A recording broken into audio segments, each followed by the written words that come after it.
This is an RNZ podcast.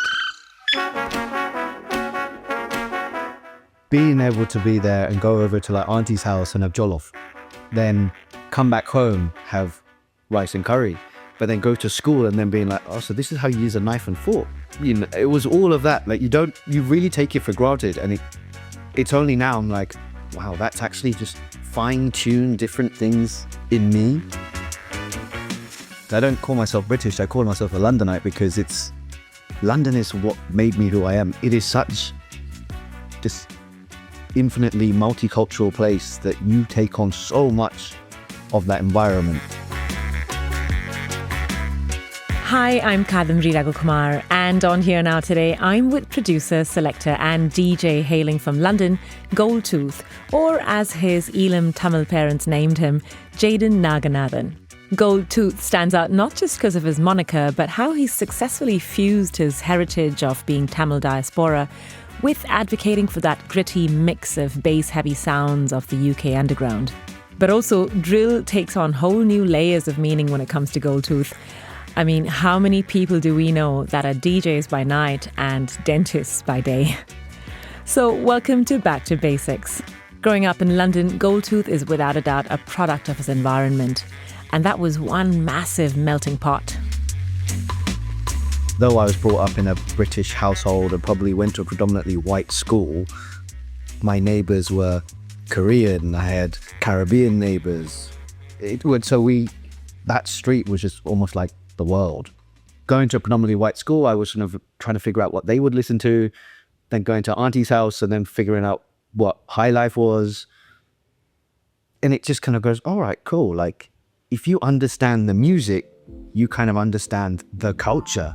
And develop taste. It's definitely more of like an influence on taste and kind of figuring out how music had helped me navigate socially. And then from a social identity point of view, Jaden's proudly Eelam Tamil. His parents migrated to the UK after escaping the civil war in Sri Lanka that started in the 80s. It was a time where there was a mass exodus of Tamil people leaving Sri Lanka and settling in the UK as refugees. I grew up in a Tamil household where we weren't like a musical household. My parents didn't play any sort of instruments or anything like that.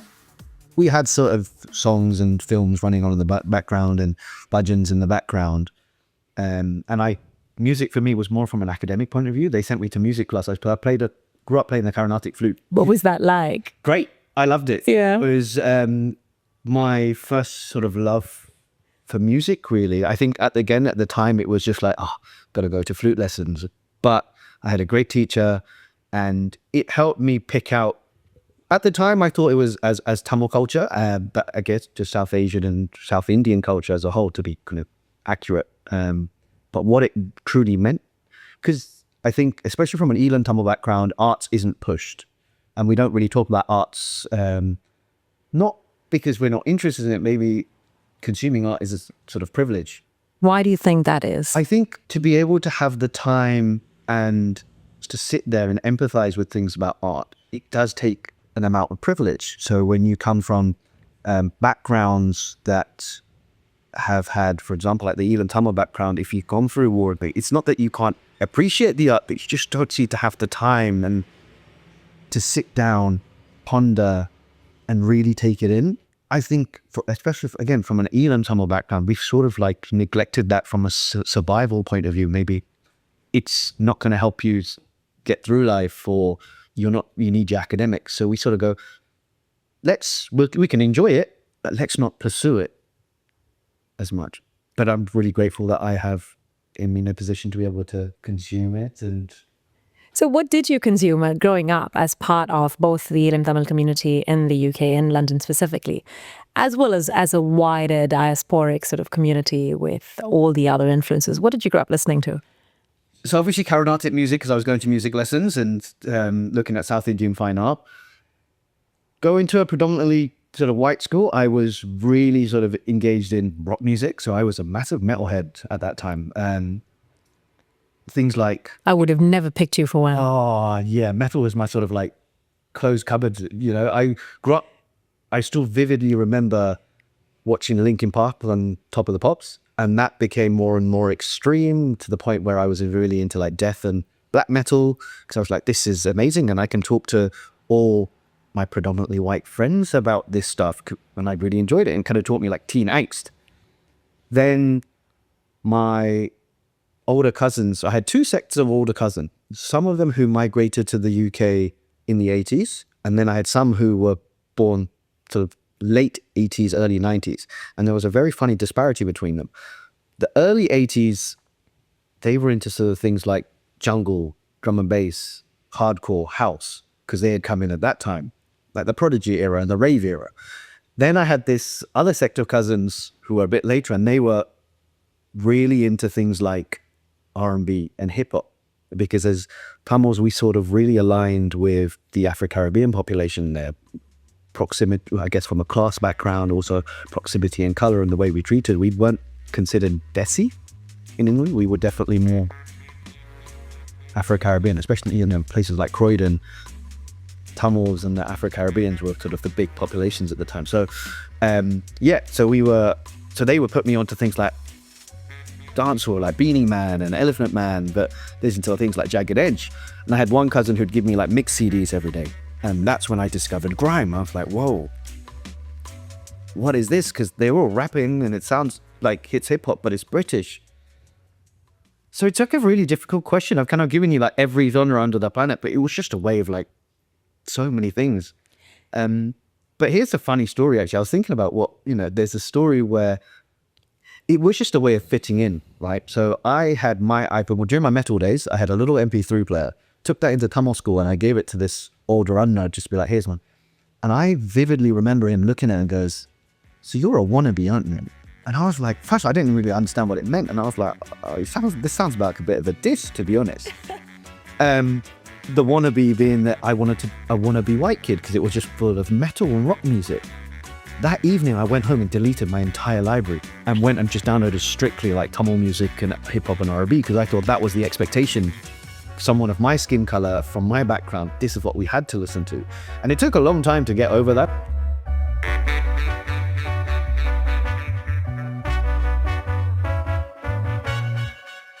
What if I told you I've got a record from the 80s that preserves the history of a dying Tamil art form? Let me show you. GoldTooth's been making these Instagram reels, sharing his thoughts on some icons and rarities of Tamil film and classical or Carnatic music records that he's amassed over the last few years.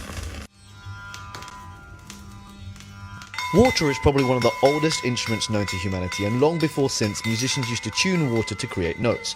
Introduced by the Persians, the Jaladarangam, which literally means waves in the water, was adapted and perfected in India and became such an integral part of both Carnatic and Hindustani classical traditions.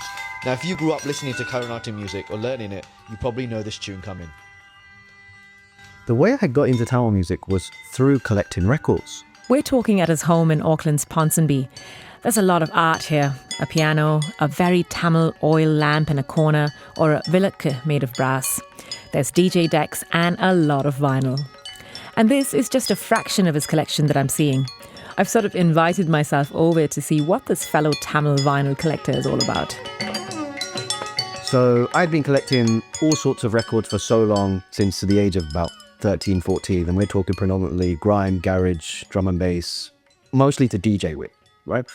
And then as taste changed, I started collecting more records, got into jazz, etc. And then finally I went on a forum and I found a Tamil record. And I was like, they made Tamil records? Like, just naive me just forgot that entire world existed. The front cover has what looked like Pakadu Viddu Mama, which is your next door neighbor uncle, with like with a big tambura on there, amazing typography. And I was like, do you know what? I just want that record just for the sake of like what it represents. And bought the record, and it turned out to be the most phenomenal record there is for me. It was a film called Sindhu Bhairavi, classic film from the 80s, which Ilya Raja wrote the soundtrack to. It was a full Carnatic soundtrack. And the entire film was just incredible. I remember just getting this record, watching the film, being like, wow, like this is a film that spoke about social taboos way before my parents would have talked to me. And, again, as South Asians, we don't speak about certain things, but these films really pinpoint certain social, political issues at that time. This is a film that was based around Carnatic music that talked about the taboos of alcoholism and extramarital affairs. It was talking about feminism. And I was like, wow, like there's so many things. Way ahead of its time. Way ahead of its time. Funnily enough, that sparked my thing of like, okay, these are great ways of archiving parts of our culture, not just from arts, but from a social, a cultural and political point of view. And I was able to, I'd buy a record, come back home, sit down with Amma and be like, Amma, shall we listen to the record and then watch the film together? And then she would tell me all about her stories, I guess it was funny because I was away in Sydney and someone was talking about this, being like, how we talk about not being able to express ourselves to parents from a South Asian point of view, but we come at it from a Western angle of let's sit down and talk about it. And one of the attendees was like, I actually ended up talking to my mum when we were cooking, because when we were in the kitchen, she was in her element. And I found I could do the same thing, but if I sat down with my mum and watched a movie together. So we would talk about everything that's happened and how my grandpa watched these movies. And I got to learn a lot about Hollywood, Tamil culture just by collecting these records. And that's kind of why I'm like, if I learned so much, I can kind of put out more information on my Instagram about these records to help other Tamil kids like reconnect with it. I think it comes from a place of, look, I love this art form and I want you to see it in its fullness, really. Like, because, I want to be able to consume it in its fullness, know its history, and then you might influence you into either loving it more or making your own stuff or whatsoever, I think that's what it is. But as a DJ, GoldTooth moves easily between garage to house to dubstep and drill. And it's this multi-hyphenated energy that sort of underlines what drives him here in New Zealand too. With the kind of advance of social media and being able to see what's happening all over the world, there are certain genres that are coming over a lot quicker than they would have back in the day. I'm sure things like drum and bass and jungle that was birthed in the UK took a while to come here, but now an instant viral video and you've got UK garage now becoming New Zealand garage. You've got incredible kids making wicked garage. So it's in this point where all these genres that were birthed and kind of grew up overseas are really being able to come over quite quickly, but not necessarily the history of it. It's sort of what's happening with garage now is what people are seeing, but garage has this almost 40-year history from when you go back from house. I was lucky enough to sort of receive that history a lot later, but in drips and drabs. And for me, I'm like, okay, cool. If I can bring that knowledge and those sort of tastes over, people will be able to be influenced by that and not just kind of stick at what it is now. A big thing for me is improving venues in New Zealand, particularly from a sound perspective. We were very lucky to been brought up in an era where sound systems and venues had the most spectacular sound systems. So you go to a party and you are lost in that space.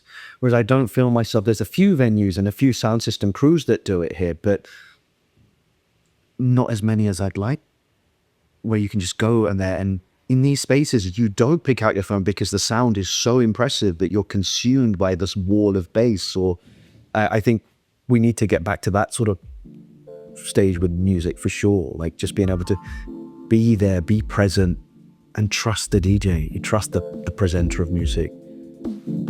So he's been here on a work visa with his partner Tess. They're both dentists with dreams.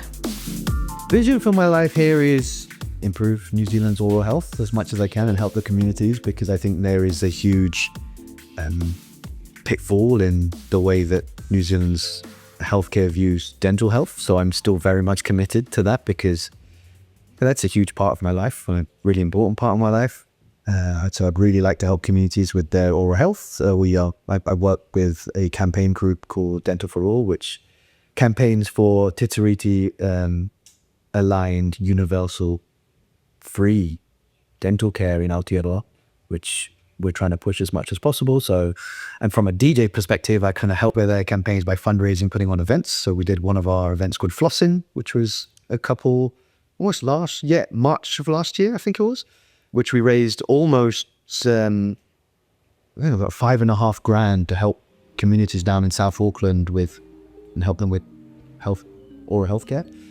From a music perspective, I think for me, it's showcasing that New Zealand doesn't need external validation for artists to prosper. You have the talent here. Let's platform the people that are here, because it's incredible. I've been lucky enough to have this insight from overseas, bring that over and know what can work, what might not be great, but just really platform these artists and platform these parties and scenes that are going on, because I think it's a wicked scene out here. Doing your bit for both oral and oral health. You can see that line. Just a bit of royalty, I'll appreciate that. That's GoldTooth talking to me on this episode of Back to Basics with Here Now. Here Now is on RNZ National as a radio programme, and you can catch it at 1:45 p.m. on Mondays. That's the revised time. You can find the full podcast on all your favourite podcast platforms. Today's episode was mixed by Ellie Marsden, and my name is Kadambari Raghukumar. Thanks for listening.